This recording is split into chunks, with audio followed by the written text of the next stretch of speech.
নমস্কার, ব্রেকিং বাংলায় আপনাদের স্বাগত। আমি জয়ন্ত মজুমদার। ভবানীপুরে মুখ্যমন্ত্রী মমতা বন্দ্যোপাধ্যায়ের বিরুদ্ধে দাঁড়ানো নিয়ে 180 ডিগ্রি ঘুরে গেলেন শুভেন্দু অধিকারী, মানে পাল্টি খেলেন। কেন পাল্টি খেলেন আপনাদের বলছি। তো শুভেন্দু অধিকারী আপনারা জানেন মাসখানেক আগে থেকেই শুভেন্দু অধিকারী বারে বারে মিডিয়ার কাছে বলেছিলেন যে নন্দীগ্রামে মুখ্যমন্ত্রীকে হারিয়েছি, তাকে কম্পার্টমেন্টাল চিফ মিনিস্টার বানিয়েছিলাম, এবার ভবানীপুরে দাঁড়িয়ে হারাবো। তা শুভেন্দু অধিকারী এটা বলার পরেই এক শ্রেণীর মিডিয়ার একাংশ লাফিয়ে পড়লেন। এবার শুভেন্দু করে ভবানীপুরে চলে আসছেন, মন কি বাত অনুষ্ঠান শুনেছেন ভবানীপুরে বসে তিনি কোন একটা জায়গায় ইনস্টিটিউশনে।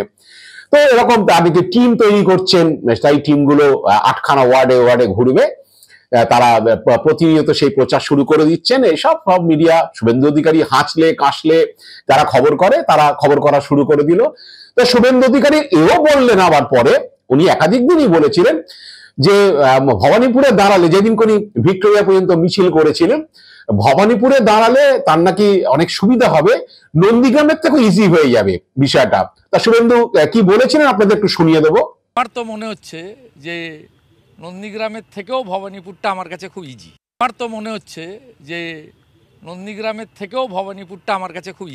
তো এটা বলার পরে মিডিয়ার এক শ্রেণী বুঝেই গেল যে শুভেন্দু অধিকারী আর ভবানীপুরে দাঁড়াচ্ছেন এবং মুখ্যমন্ত্রীর বিরুদ্ধে প্রতিদ্বন্দ্বিতা করবেন। বাজার গরম একদম। এর মধ্যে আবার সুকান্ত মজুমদারের কাছে রিয়াকশন নিতে গেলেন মিডিয়ার লোকরা। তো সুকান্ত মজুমদার বলে দিলেন যে শুভেন্দু যদি জানাতে চান পার্টির কাছে প্রস্তাব দেন, পার্টি নিশ্চিতভাবেই সেটা বিবেচনা করবে। এবং তিনি এও বললেন যে শুভেন্দু অধিকারী যদি ভবানীপুরে দাঁড়ান তাদের বিশ্বাস বা তার বিশ্বাস যে তিনি মুখ্যমন্ত্রীকে পরাজিত করবেন। তো এরপরে তৃণমূলের রিয়াকশন যে শুভেন্দু দাঁড়াবে বলেছেন। শুভেন্দু দাঁড়ানো ঘোষণার সঙ্গে সঙ্গেই তৃণমূলের মুখপাত্র কুণাল ঘোষ বলেছিলেন যে আসলে ও ভবানীপুরে আসতে চাইছে, সেটা হচ্ছে যে ও মমতা ব্যানার্জির কাছে আসতে চাইছে, মানে একটু ডেকে নাও এরকম ধরনের কথাবার্তা বলেছেন, একটু ব্যঙ্গাত্মক সুরে, একটু ডেকে নাও তাহলে একটু যদি স্থান পাই, এই ধরনের কটাক্ষ করেছিলেন। তো সুকান্ত মজুমদারের ওই প্রতিক্রিয়ার পরে যে শুভেন্দু যদি দাঁড়াতে চান তাহলে পার্টির কাছে প্রস্তাব দিলে পার্টি নিশ্চয়ই বিবেচনা করবে, তখন আবার কুণাল ঘোষ তৃণমূলের মুখপাত্র তিনি বলেছিলেন যে আসলে শুভেন্দুকে বলির পাঁঠা করার চেষ্টা হচ্ছে। এটা সাম্প্রতিক ঘটনা যে ভবানীপুরে এইসব সুকান্ত মজুমদাররা ওকে হারানোর জন্য ভবানীপুরে পাঠানোর ব্যবস্থা করছে, যাতে কালীঘাটে বলির পাঁঠা হয় না, যারা বলি প্রদত্ত হন তোকে বলি দেওয়ার জন্যই ভবানীপুরে পাঠানোর ব্যবস্থা করছেন। এইসব ধরনের রিয়াকশন হলো। তো হঠাৎ করে মঙ্গলবার দিন শুভেন্দু অধিকারী পাল্টি খেয়ে গেলেন। তিনি সংবাদ মাধ্যমকে বললেন যে মুখ্যমন্ত্রীকে কম্পার্টমেন্টাল চিফ মিনিস্টার বানিয়েছি আমি নন্দীগ্রামে হারিয়ে, আবার কম্পার্টমেন্টাল চিফ মিনিস্টার বানাবো, বিজেপি প্রার্থীকে দিয়ে মুখ্যমন্ত্রীকে হারাবো, নিজে দাঁড়াবো আর বললেন না। তো এই পাল্টি খাওয়ার পরেই সবাই অবাক হয়ে গেলেন যে হঠাৎ শুভেন্দু অধিকারী এমন কি হলো যে তিনি পাল্টি খেয়ে গেলেন। তো বিজেপি শিবিরে এই নিয়ে চর্চা শুরু হলো। সুকান্ত মজুমদারের ব্যানার্জি আমার কাছে হেরেছে 1956 ভোটে, আবার ভবানীপুরেও 26 সালে বিজেপির প্রার্থীকে দিয়ে উনাকে হারাবো। ব্যানার্জি আমার কাছে হেরেছে 1956 ভোটে, আবার ভবানীপুরেও 26 সালে বিজেপির প্রার্থীকে দিয়ে উনাকে হারাবো।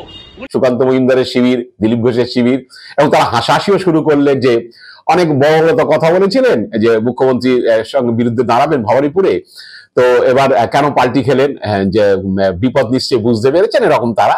তবে তাদের মধ্যে কেউ কেউ আসল সত্যটা বলে দিয়েছেন যে হঠাৎ সেটা মঙ্গলবার দিন কেন। আসল বিষয়টা সোমবার দিন রাতে সন্ধ্যেবেলা দিল্লিতে সুকান্ত মজুমদারের বাড়িতে, আমি আগেই ভিডিও করে আপনাদের বলেছি যে পার্টির নেতারা পাত্তা দিচ্ছেন না, দিল্লির নেতারা পাত্তা দিচ্ছে না, কেউ ফোন ধরা বন্ধ করে, যে দেখা সাক্ষাৎ করছেন না, অমিত শাহ দরজা সব বন্ধ হয়ে গেছে। তো বুঝেছিলেন যে সুকান্ত মজুমদারকে না ধরলে অমিত শাহর কাছে পৌঁছানো যাবে না, তাই সুকান্তকে ধরলেন যে একটা মিটিং এর ব্যবস্থা করুন। কলকাতাতে হলো না, দিল্লিতে সুকান্তর বাড়িতে চলে গেলেন। সুকান্তর বাড়িতে গিয়ে সমন্বয় বৈঠক, ড্রপের চাপের বৈঠক, বিজেপি সবাই জানে, এমপিরা ওখানে আসবে, যে কলকাতাতেই হতে পারতো সেই মিটিং। যাই হোক, দিল্লিতে সুকান্তর বাড়িতে গেলেন একটা মেসেজ দিতে কেন্দ্রীয় নেতাদের যে আমি সুকান্ত মজুমদারের বাড়িতে গেছি, আমার ইগো ভেঙে আমি সুকান্ত মজুমদারের বাড়িতে গেছি, সুকান্ত আমাকে ডেকেছেন, সুকান্ত ডেকেছেন না, আমি সুকান্তকে অনুরোধ করেছি, সেটা তিনি বলেননি। সুকান্ত ডেকেছেন, আমি যাচ্ছি। দিল্লির নেতাদের, কেন্দ্রীয় নেতাদের, অমিত শাহদের তিনি বার্তা দেওয়ার চেষ্টা করলেন যে আমি সুকান্তের বাড়িতে গিয়েছি, গিয়ে এবং সব এমপিদের সঙ্গে বসে টসে একটা মিটিং টিটিং করে এটা বোঝানোর চেষ্টা করেছে না আমাদের মধ্যে কোনো বিভেদ নেই, আমরা এক। আমি যেটা ভাবছিলাম, মানে উনি যেটা মনে মনে ভাবতেন, সুকান্ত মজুমদার হচ্ছে একটা নাবালক সভাপতি, একটা অ্যাপ্রেন্টিস সভাপতি, ওনার আর কি রাজনৈতিক অভিজ্ঞতা আছে সুকান্ত মজুমদারের, কি বলে, ও সবে 19 সালে এমপি হয়েছে। শুভেন্দু অধিকারী দুবারের এমপি, হচ্ছে এতবারের বিধায়ক তিনি। 2006 সাল থেকে পরিষদীয় রাজনীতিতে রয়েছে, 6 সালে বিধায়ক হয়েছেন, 9 সালে সাংসদ হয়েছেন, 14 সালে সাংসদ হয়েছেন, 16 সালে বিধায়ক হয়েছেন, 21 সালে বিধায়ক হয়েছেন। তার বিরাট ক্যারিয়ার, রাজনৈতিক ক্যারিয়ার। তো সুকান্তকে এটা তার তুচ্ছতা ছিল, তিনি করতেন আসলে যে আমার রাজনৈতিক ক্যারিয়ারের সঙ্গে ওর তো তুলনাই চলে না, এসব ধরনের করতেন। দিলীপ ঘোষের ক্যারিয়ার অনেক কম শুভেন্দুর তুলনায়। রাজনীতি তারা অন্য করেছে, তারা বিভিন্ন ফ্রন্টে ছিলেন বা সঙ্গ পরিবারের সঙ্গে যুক্ত ছিলেন, সেটা অন্য বিষয়। তো তিনি ওই মেসেজটা দিলেন যে অমিত শাহের, যে আমি সুকান্তর বাড়িতে গেছি। তা শুভেন্দুর ওই মেসেজটা পাওয়ার পরেই অমিত শাহ যথারীতি দরজা খুললেন, যে সুকান্ত বাড়িতে খবরও নিয়ে নিয়েছেন বিজেপি সূত্রে, যেটা শোনা গিয়েছে। অমিত শাহ বাড়ি থেকে খবর নেওয়া হয়েছিল যে সুকান্ত মজুমদার বাড়িতে শুভেন্দু অধিকারী গিয়েছেন কিনা, সেখানে বসেছেন কিনা সুকান্তের সঙ্গে একসঙ্গে পাশাপাশি। তারপরে অমিত শাহর বাড়ি দরজা খুলেছে, তো অমিত শাহ বাড়িতে দেখাও হলো। এইবার এখন সুকান্ত মজুমদার আর দিলীপ ঘোষের শিবিরের লোকরা বলছেন যে আসলে অমিত শাহ তার এমনি দেখা করেননি, উনি গত কয়েক মাস ধরে বা লোকসভা ভোটের পরে যেসব জিনিসগুলো করছে সেই নিয়ে কিছু রগরানি ফগরানি হয়েছে, তার জন্যই হচ্ছে এখন তার ভোল বদল হয়েছে।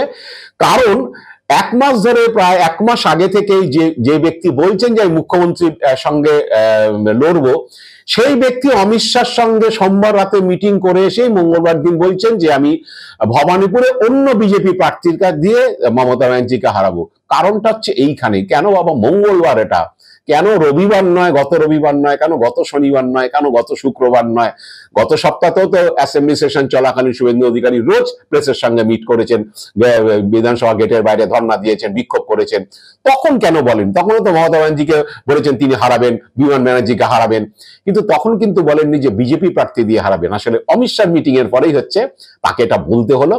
আমার ধারণা সেটা তিনি বলতে বাধ্য হয়েছেন, কারণ অমিত শাহ নিশ্চিতভাবে, যেটা সুকান্ত মজুমদার বা দিলীপ ঘোষের শিবিরের লোকজন বলা বলি শুরু করেছেন, যে অমিত শাহ রগরানিটা খেয়েছে, এখানে বড় বড় বাজার গরম করার কথা বলছিলেন। এগুলো সব রিপোর্টেড হয়েছে দিল্লিতে, এখানকার পর্যবেক্ষক সুনীল বনসলের কাছে রিপোর্ট হচ্ছে, সেখান থেকে অমিত শাহরা জেনেছেন, জেপি নাড্ডারা জেনেছেন। ওই জন্য হয়তো রগরানি খেয়েছেন, এবং রগরানি খাওয়ার পরে যথারীতি ভোল বদল। রগরানি খাওয়ার পরে হয়তো সেই কারণেই দিলীপ ঘোষকে বিধানসভায় ডেকে পাঠানো মঙ্গলবার দিন, যে আসুন দিলীপ বাবু, একটু বসে আমরা একসঙ্গে একটুখানি ঐক্য টৈক্য দেখাই। যাই হোক, সেসব ঐক্য টৈক্য দেখানো হয়েছে। দিলীপ ঘোষরা যে কি বলে তার ঘনিষ্ঠ বৃত্তে কি সব বলা বলি করছে, সেগুলো শুভেন্দু শুনলে নিশ্চিতভাবে একটু আহত হতেন।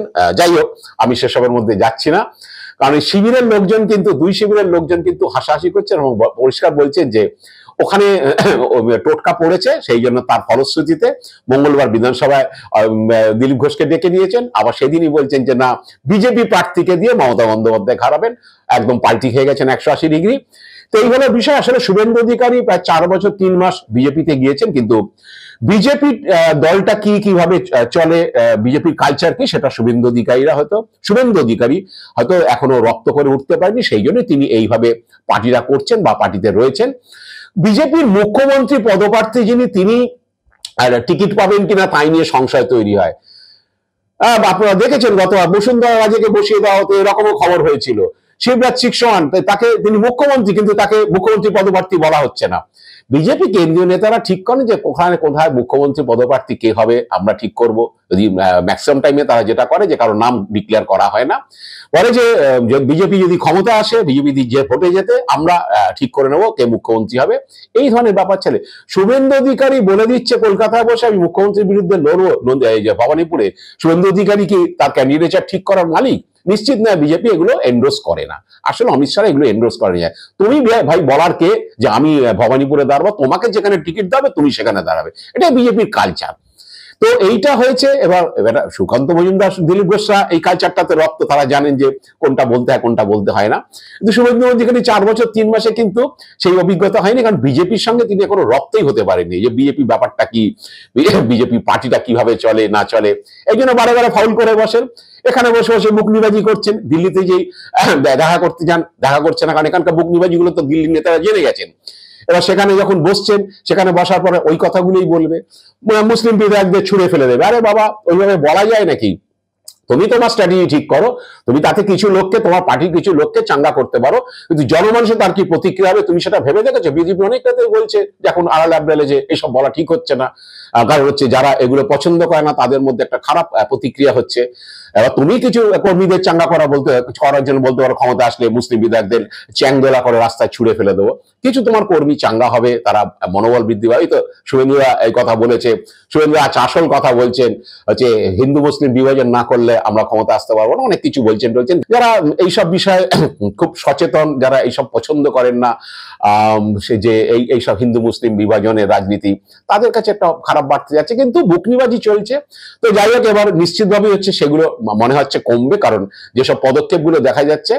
আর বিরোধী শিবিরে শুভেন্দুর বিরোধী শিবিরে যারা, তারা তো অমিত শাহ সঙ্গে যারা ঘনিষ্ঠ, তাদের মারফত তো কিছু কিছু তারা খবর পান। তারাই হচ্ছে হাসাহাসিটা বেশি করছেন যে আসলে দরজাটা খুলতে গেছিলেন, দরজা খুলতে গিয়ে এমন টোটকা খেয়েছেন বা এমন হয়তো রগরানি খেয়েছেন, যার ফলে এখন এগুলো বলতে তিনি বাধ্য হচ্ছেন। যাই না এরপরে আবার সেই একই রকম ভাবে বড় বড় বাজার গরম করার কথা শুভেন্দু অধিকারী বলেন কিনা, কারণ নিশ্চিতভাবে ভয় আছে। কারণ অমিত শাহ মুখোমুখি হলে, অমিত শাহ যদি তাকে কিছু বলে পার্টি অনুশাসন সম্পর্কে, সেখানে শুভেন্দু সেটা অ্যাভয়েড করার মতো ক্ষমতা আমার মনে হয় নেই। তো যাই হোক, এখন ভবিষ্যতে শুভেন্দু এই ধরনের কথাবার্তা বলবেন কিনা, বা কথা বলে আবার 180 ডিগ্রি পার্টি খাবেন কিনা, সেটা ভবিষ্যৎ বলবে। এবং তার বিরোধী শিবির হয়তো মুখিয়ে আছে যে এরপরে তিনি আবার কি বিষয় নিয়ে পার্টি খান, আবার অন্য কোনো বিষয় আবার তিনি ঘুরে যান কিনা, সেগুলোই আমরা দেখবো যে আগামী দিনে তিনি কি করেন। আজ এ পর্যন্তই। আপনারা ভালো থাকবেন, সুস্থ থাকবেন। নমস্কার।